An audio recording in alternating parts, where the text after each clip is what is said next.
ultimately we're all responsible in making the web accessible to everyone.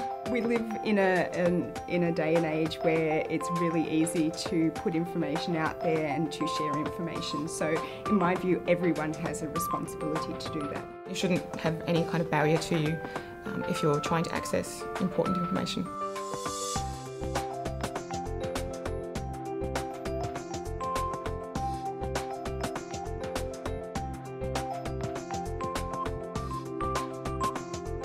Web accessibility, in essence, is making websites accessible to people of all abilities.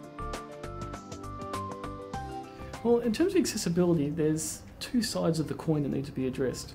One is to make sure that consumers have all the tools they need, things like a screen reader, on-screen keyboard, on-screen alerts. But in order for those technologies to work, you have to design the web and the web pages and web materials in a particular way. I find making payments on the internet really difficult. Often there's sections that I've missed to fill in, or I've pressed an incorrect button because I don't know where I am on the page.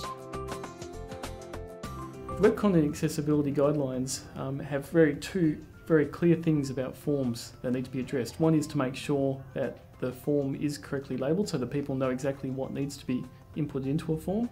And the second one, to make sure that any errors are very clearly identified at the point where the error occurred. So if those two things are done, then that will make forms much, much easier for people with disabilities to use.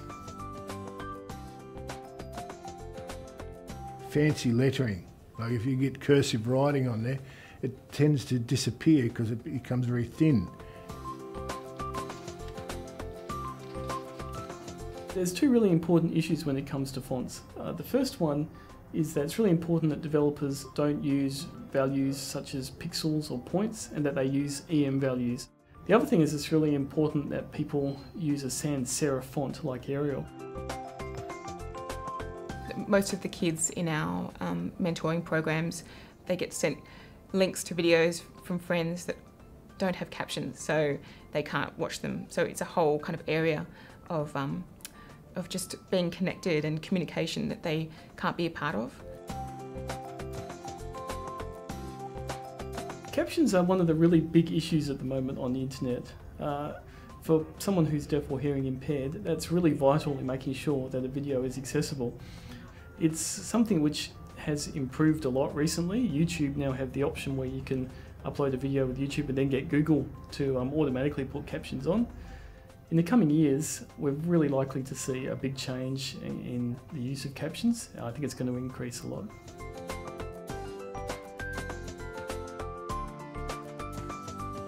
Typically colours in general on a website, a light colour, a turquoisey light colour on a light background, I can't see it, it's just not visible to me.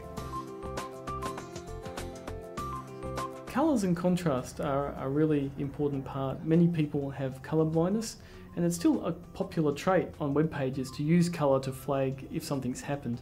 What the W3C recommends is that people find other ways to demonstrate that a change has occurred. So you could put like a box around something, you could put some sort of symbol next to something to show that action's taken place instead of colour.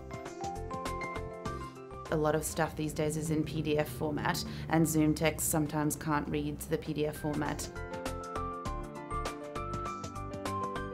One of the common problems with PDFs is often they're actually not a text file. It's just someone who has, say, used a photocopier, scanned those into a PDF format, and really they're just images. So when someone using assistive technologies like a screen reader goes to that document, they essentially get nothing. They hear nothing. You know, we're used to creating documents, so we create a Word document, let's say, export it to PDF and just, you know, put it up online. But really, can that information just be uploaded directly to the website in HTML, which is generally a lot more accessible than any PDF, even if it has been created in an accessible fashion. Typically what they do is they hide the next button. They might put it on the far right or right down the bottom, and when you've got a screen magnifier on, you've lost it. It's not on the screen anywhere.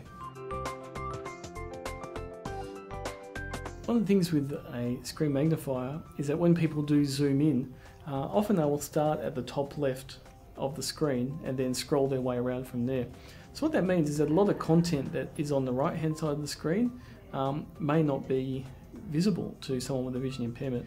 So it's really important that any really key information on the web page is located roughly around the top left corner. Buttons are an interesting one. If buttons are correctly labelled, they don't necessarily have to be inaccessible. It really comes down to the labelling in the code of those buttons.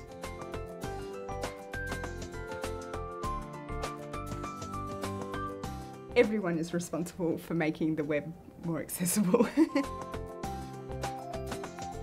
Everyone from the designer who might have to look at colour contrast and the way a person is going to navigate through a website, to the developer who's actually implementing that as well.